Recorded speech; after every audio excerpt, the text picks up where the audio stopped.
డాక్టర్ల అసోసియేషన్ చెప్తున్నది. అంటే ఏంటి వీళ్ళ ఉద్దేశం? ఓ వ్యవస్థ ఎప్పుడో సర్వనాశనం అయిపోయిందండి. చక్కటి ప్రజలకి రక్షణ కల్పించిన ఒక వ్యవస్థ సర్వనాశనం అయిపోయి దాదాపుగా 10 ఏళ్ళు అవుతున్నట్టుంది. ఇక దాన్ని ఇంకా ఇంకా కుళ్ళబొడిచి చివరికి అనుకునే పరిస్థితి సృష్టిద్దాం అనుకుంటున్నారు, కానీ ప్రజలకి గతి లేదు అన్న విషయం మర్చిపోతున్నారు.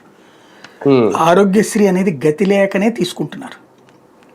ఇప్పుడు మీరు నేను ఆరోగ్యశ్రీ తీసుకోం కదా, వీళ్ళు ఎందుకు దాని మీద లబ్ధి బాగుపడుతున్న వాళ్ళు చాలా మంది ఉన్నారు.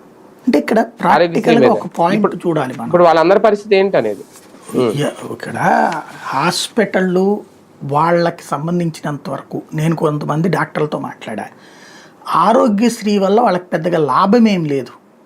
ఒరిజినల్గా చెప్పాలంటే వాళ్ళు ఆ ఆరోగ్యశ్రీ ఆపరేషన్స్ చేయడానికి అయ్యే ఖర్చు, జీతాలు కావచ్చు, అదే డాక్టర్కి ఇచ్చే రెమ్యునరేషన్ కావచ్చు, తర్వాతన ఆ మందులకి అయ్యేటటువంటిది, ఆ భోజనాలకు పెట్టేది, ఆ బెడ్, ఇవన్నీ కలిపితే వాళ్ళకి కొత్తగా మిగిలేదేం లేదు. ఒక 10% 20% మిగులుతుందట వాళ్ళకి, 20%. అయితే ఆ 20% మిగలటం వలన వాళ్ళకి పర్ఫెక్ట్.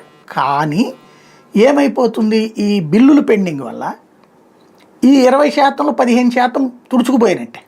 బిల్లులు పెండింగ్ అయినప్పుడు ఇళ్ళు ఊరుకోరు కదా. అయితే అయినా ఆరోగ్యశ్రీ ఎందుకు మెయింటైన్ చేస్తారంటే, నేను